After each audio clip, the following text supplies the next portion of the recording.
कोल्हापूर चॅप्टरच्या पॉडकास्टमध्ये तुमच्या सगळ्यांचं परत एकदा स्वागत. आज आपल्याबरोबर आहेत पूनम शहा.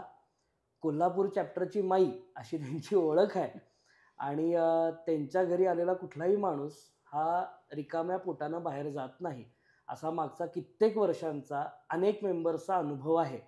Poonam madam, welcome. नमस्ते. कशा आहात? छान, उत्तम, श्रीमंत. Very good. आपण थेट मुद्द्याला येऊयात. तुमच्याकडे तुमच्या लग्नाला किती वर्ष झाली? 31 वर्ष झाली. तुम्ही व्यवसाय कधी जॉईन केलात? व्यवसाय लग्नाच्या पहिल्या दिवसापासूनच केलेला आहे जॉईन. तर आजपासून साधारण 31 वर्षापूर्वी कोल्हापूरमध्ये कुठल्याही महिलेनं घरातल्या व्यवसायामध्ये सहभाग घ्यावा असं फार कुठं दिसत नव्हतं. हे खूप कमी ठिकाणी आपल्याकडं बघितलं गेलं. तर त्या सिनारिओमध्ये टेक्स्टाईल-सारख्या व्यवसायामध्ये का यावं असं वाटलं? ॲक्च्युली लग्नापूर्वी माझा व्यवसाय वेगळा होता. तेव्हाही मी वडिलांना मदत करत होते, मेडिकल लाईनमध्ये होतो. आणि लग्नानंतर टेक्स्टाईलमध्ये आलो, कारण माझे मिस्टर टेक्स्टाईल इंजिनियर असल्यामुळं आम्ही पॉवरलूमचे पार्ट्स बनवत होतो. आमची मॅन्युफॅक्चरिंग युनिट होतं. त्यामुळे त्यांना हेल्प करणं ह्या उद्देशाने त्या बिझनेसकडे वळलो. निप्पाणीहून आम्ही 3.5 वर्ष अपडाऊन करत होतो डेली. निप्पाणी, कोल्हापूर निप्पाणी? येस, कोल्हापूर नाही, गोकुळशिरगाव MIDCला आमची फॅक्टरी होती, मॅन्युफॅक्चरिंग युनिट. त्यामुळे 3.5 वर्ष आम्ही Nippani to Kagal, Kagal to MIDC असे 2 बस बदलून रोज सकाळी यायचो 7:30-8ला आणि रात्री 6-7ला जात होतो. आणि तो खूप मोठा स्ट्रगल होता, कारण माहेरी जशी मी खूप सदन ह्याच्यात होते, म्हणजे मला कष्टाची सवय नव्हती. आणि इकडं आल्यावर मात्र एक चॅलेंज होता की सपोर्ट करायचं आणि त्याच्यातून काहीतरी करून दाखवायचं. त्यामुळे त्या व्यवसायाकडे वळलो, टेक्स्टाईल. पण जनरली म्हणजे माझ्याही बाबतीत तेच आहे की तो एक कम्फर्ट आपल्याला सोडायचा नसतो. तर तुम्ही माहेरी होतात, एकदम छान सगळं चालू होतं, तिकडनं इकडं आलात, इथे तुमचा किरण सरांबरोबर तो एक स्ट्रगलचा पॅच चालू झाला. तर त्याच्यामध्ये तुम्हाला असं कुठलं एका ठिकाणी नाही का वाटलं की हे बास, हे कशाला करायचं, आपण गिवअप करून टाकू? नाही, गिवअप करणं हा माझ्या स्वभावातच नाही आहे. कारण कायम चॅलेंज स्वीकारणं हाच स्वभाव आहे. कारण माझ्या वडिलांकडून आलेलं ते बाळकडून आहे. कारण चॅलेंजेस स्वीकारल्याशिवाय तुम्ही सक्सेस मिळतच नाही. डायरेक्ट मिळालेला सक्सेस तो सक्सेस म्हणू शकत नाही किंवा त्याच्यातून काही शिकायला मिळत नाही. आणि त्या क्षणाला वाटलं नाही, उलटं मला त्याच्यातून असं वाटलं की आणि काहीतरी नवीन करायला पाहिजे, तिथं थांबायला नाही पाहिजे. कारण आम्ही काही ठराविक प्रोडक्ट्स मॅन्युफॅक्चर करत होतो, तिथं थांबायचं नव्हतं आणि वाढवायचं होतं. ओके. फक्त आम्हाला टाईम खूप जात होता, त्यामुळे आम्ही फार काही करू शकलो नाही त्याच्यामध्ये. आणि त्यावेळेला घरामध्ये मग बाकीची सगळी लोक आणि ॲक्च्युली माझी जॉईंट फॅमिलीच होती वगैरे पहिल्यापासून. ओके. म्हणजे सासू सासरे होते, आजी सासूबाई सुद्धा माझ्याकडेच होत्या. आणि स्ट्रगल करताना असं आलं की पॉवरलूम पार्ट करत असताना ऑटोलूम्स आले आणि तो रिसेशनचा पिरियड होता बऱ्यापैकी. 95-96 जे होतं 1900, तेव्हा तो रिसेशनचा पिरियड आला आणि अशी वेळ आली की कदाचित फॅक्टरी शटडाऊन करायला लागेल. आणि मिस्टरांनी खूप कष्टाने, म्हणजे आयुष्याची 7 वर्ष त्याच्यामध्ये घातली होती, बांधकामापासून ह्याच्यापर्यंत. त्यांची तयारी नव्हती की हा बिझनेस शटडाऊन करावा, कारण एक लहान बाळ मोठं करत असं त्यांनी ते केलेलं होतं. पण मी खूप प्रॅक्टिकल होते, मी इमोशनल अटॅचमेंटमध्ये अडकायचा माझा स्वभाव नव्हता. त्यामुळे मी त्यांच्या मनाची तयारी केली की जे जरी असलं तर त्याच्यामुळे आपल्याला काही मिळत नाही आहे, कारण आपण रिसेशनमध्ये अडकलो आहोत, आपलं कॅपिटल कमी पडतंय आणि उधारी आमची जास्त होती. म्हणजे दिलेलं मटेरियलचे पैसे आम्हाला लवकर येत नव्हते आणि वर्किंग कॅपिटल आम्हाला कुठंच काम करत नव्हतं आणि लोन वाढत चाललं होतं. त्यामुळे तेव्हा असा विचार केला की ह्या इमोशनल ह्याच्यात अडकण्यापेक्षा प्रॅक्टिकल डिसिजन घ्यायला लागेल की फॅक्टरी शटडाऊन करणं जास्त प्रॉपर हे आहे. आणि आपण यंग आहोत, शिकलेलो आहोत, दोघंही आम्ही डबल ग्रॅज्युएट आहोत, तर कष्टाने परत उभं करू शकतो. आणि तेव्हा निप्पाणी आम्ही कोल्हापूरला शिफ्ट झालो काही कारणांनी, म्हणजे तिथेही काही प्रॉब्लेम्स आले, सासरे पण थोडे एज होत चाललेलं होतं, म्हणून आम्ही कोल्हापुरात शिफ्ट झालो ॲक्च्युली फॅक्टरीसाठी. पण फॅक्टरी इथं आल्यानंतर ते ऑटोलूमवर गेलं, तिथं परत प्रॉब्लेम झाले वर्किंग कॅपिटल, मग ते इथं येऊन सुद्धा ती फॅक्टरी आम्हाला शटडाऊन करायला. त्यामुळे खूप मोठं ते चॅलेंज होतं, किंवा काय म्हणतो आपण समाजात नाव, तसं निप्पाणी छोटं गाव असल्यामुळं तसं समाजात एक आमच्या बाबतीत हे झालं की एवढं कोल्हापूरला गेले, काय केलं, तिथं जाऊन तुम्ही शटडाऊनच केलं. त्यामुळे थोडंसं मानसिक त्रासही आम्ही तेव्हा. हा साधारण पिरियड कधीचा आहे, साधारण कुठलं साल किंवा काय? 97. अच्छा, म्हणजे तो सगळाच मोठा ट्रान्झिशनचा जो पिरियड होता, म्हणजे 1997 ते साधारण 2004-5, म्हणजे ग्लोबल सिनारिओ मध्ये पण Scenario-मध्ये भलं तो मोठं रिसेशन वगैरे असं recession. सगळं. असा कुठला एक मुद्दा होता की ज्याच्यामध्ये तुम्ही दोघं जण याच्यातून तारून गेलात? मुद्दा होताच, कारण फॅक्टरी शटडाऊन झाली, लोन होतं त्याच्यातून फेडलं. इथं आलो तेव्हा ₹0 हातात होते. आता काय हा प्रश्न होता. पण टेक्स्टाईल असल्यामुळं पण म्हणतो ना, की माणसं जोडणं ही जी कला आहे, ती माझ्यातही होती. माझ्यापेक्षा माझ्या मिस्टरांमध्ये जास्त आहे.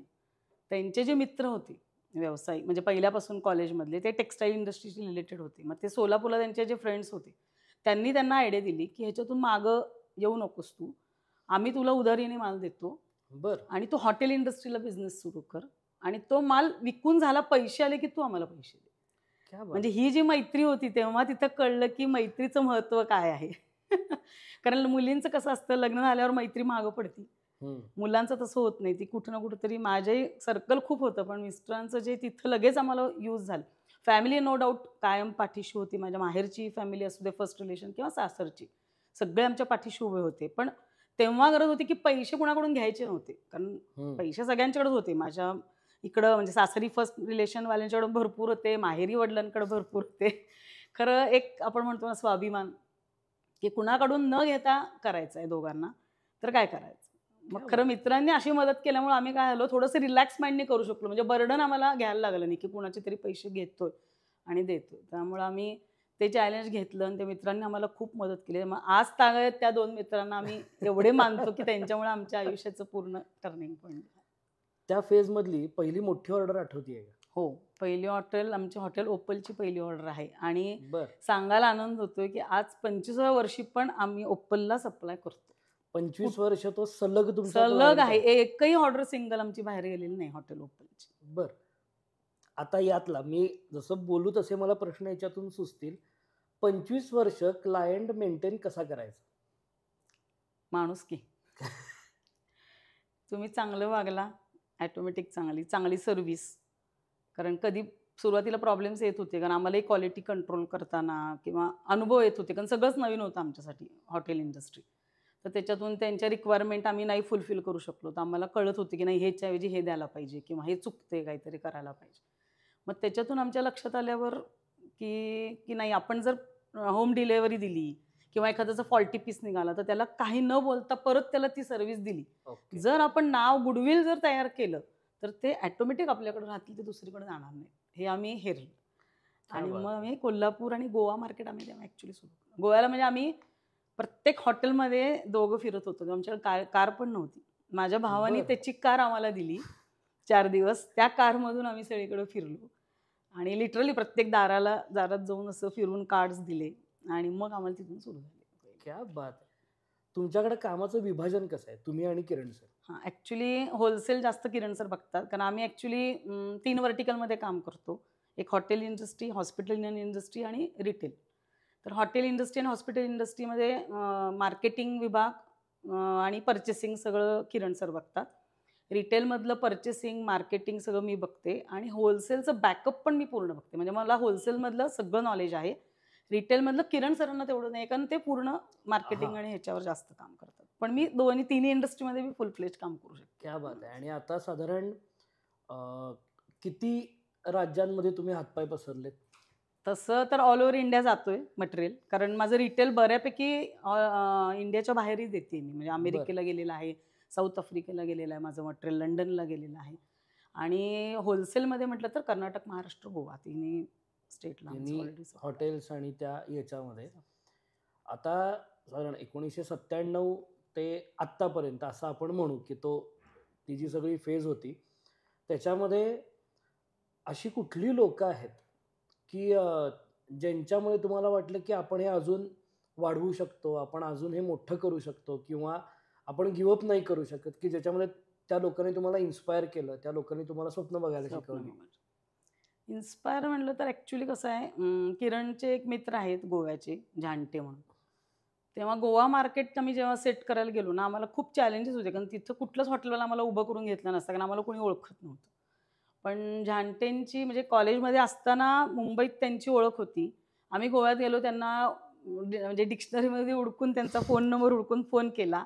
तिसऱ्या झांटेला लागला, त्यांनी आम्हाला प्रवीण झांटेंचा नंबर दिला आणि आम्ही बोललो त्यांच्याशी आणि त्यांनी एवढं म्हणजे लगेच ओळखलं किरणला आणि त्यांनी सांगितलं ये तू उद्या माझं पण छोटं हॉटेल आपण बोलूया. आणि तिथं गेल्यावर त्यांनी जी आम्हाला मदत केली म्हणजे तेव्हा इन्स्पायरिंग का वाटलं की ह्या मित्रांनी आणि त्यांनी त्यांचे लिटरली कार्ड आम्हाला दिले, माझे कार्ड पहिला दे, तुला एंट्री मिळेल, मग तू तुझं कार्ड दे. अच्छा. म्हणजे ते इन्स्पायरिंग होतं की अशी पण व्यक्ती जर असेल तर मग आपण मागं का हटायचं, आपण करू शकतो ना, तो जर आपल्याला एवढं सपोर्ट देतो तर करू शकतो. क्या बात आहे. अजून अजून माझे सासरे पण म्हणजे 90 इयर्सचे असून सुद्धा त्यांच्यात जी काम करायची हे होती म्हणजे वृत्ती किंवा थकणं हे त्यांना माहीत नव्हतं. तेव्हा त्यांच्याकडे बघून कायम वाटायचं की हे एवढे एज झाले तरी अजून करतात आणि आपण का थांबायचं. किंवा माझ्या वडिलांची वृत्ती असेल की कारण त्यांनी शून्यातून विश्व केलं होतं, मी बघितलं होतं ते. त्यामुळं मला वाटायचं की त्यांनी कधी थांबले नाही. त्यांनी एवढी जबाबदाऱ्या का तर माझ्या वडिलांना सख्या 9 बहिणी आणि 52 भाचे होते. आणि आमच्याकडे अशी पद्धत आहे की भाच्यांचे लग्न मामा बऱ्यापैकी सपोर्ट करतात. तर त्यांनी झिरोतून उभं करून तेवढ्या लोकांचे सपोर्ट कायम केले, ते कधी हारले नाहीत. आणि आम्हाला तशी काहीच जबाबदारी नव्हती, 10% जबाबदारी होती. मग आपण का थांबायचं. हे इन्स्पायरिंग माझ्या वडिलांच्याकडून. मस्त. तुमचा अजून एक छान स्वभाव म्हणजे की अगदी टॉवेलच्या धाग्यांपासून ते हॉटेलच्या बुफे ब्रेकफास्ट पर्यंत तुम्हाला सगळं परफेक्ट लागतं.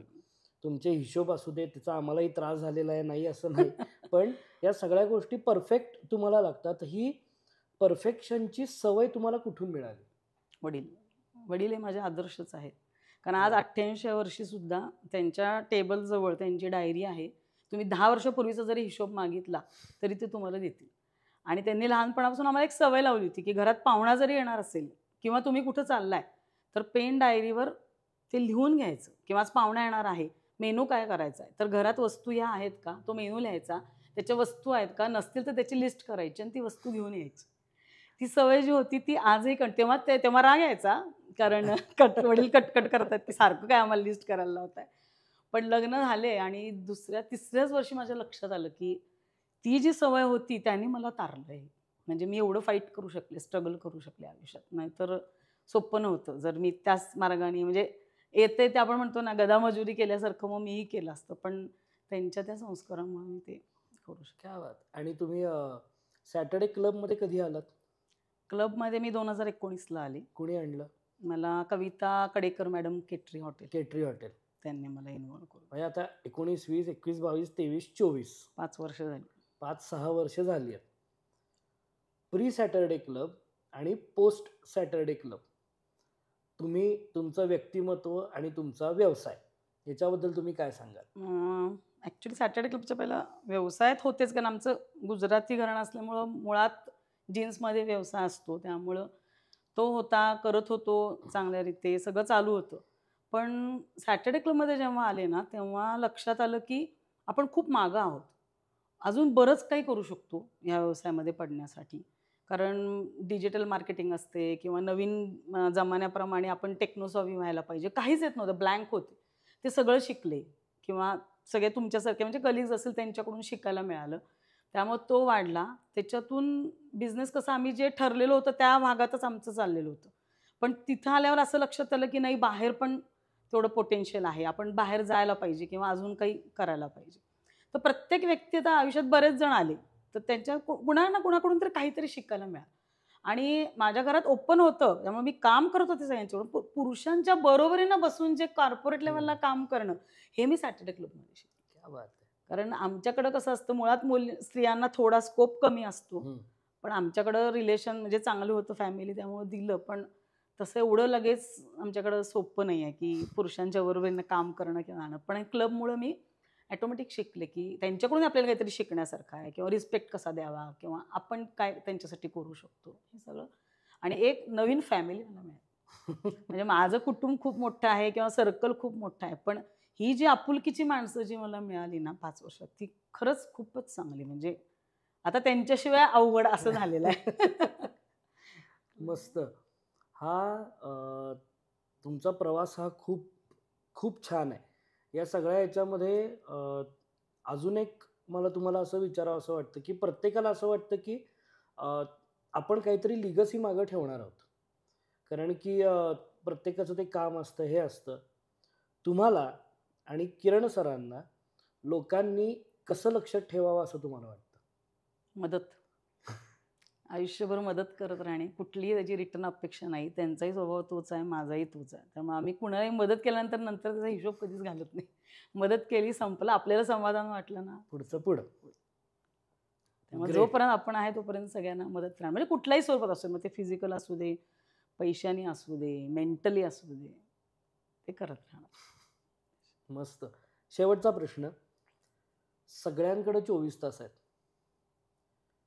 त्या 24 तासामध्ये तुम्ही असं काय वेगळं करता की ज्याच्यामध्ये तुम्हाला घर, व्यवसाय, कुटुंबाच्या जबाबदाऱ्या, व्यावसायिक जबाबदाऱ्या, वैयक्तिक नातेसंबंध आणि मित्रमंडळींशी नातेसंबंध असं सगळं एकत्र सांभाळता येतं? प्लॅनिंग. आदल्या दिवशी रात्री झोपायच्या पहिलं माझं पूर्ण प्लॅनिंग असतं. कीप ॲप मी डाउनलोड केलेलं आहे. त्या कीप ॲपवर माझं सगळं लिहिलेलं असतं की दुसऱ्या दिवशी मला काय करायचं आहे सकाळी उठल्यापासून.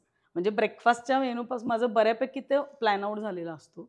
सकाळी 6:30ला उठल्यावर त्याप्रमाणे मी करत जाते आणि काम केलं की लगेच ते कीप ॲपवरून माझं डिलीट पण झालेलं असतं.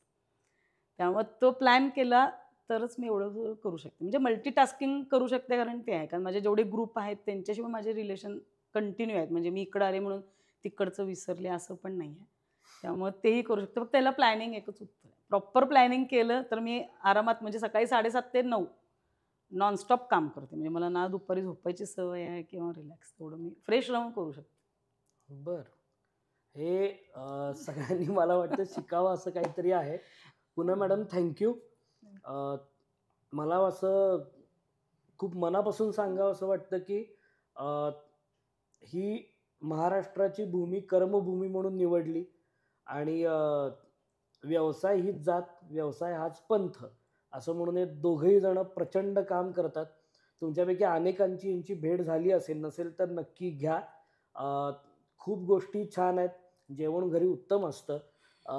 परत एकदा तुमचे खूप खूप आभार की थँक्यू हा व्हेरी सगळा मच. छान प्रवास तुम्ही आपल्या मंडळींना सांगितलात. अशाच उत्तम लोकांना आपण या पुढच्या काही दिवसांमध्ये भेटणार आहोत. So stay tuned. भेटू लवकरच. Thank you Poonam ma'am. थँक्यू.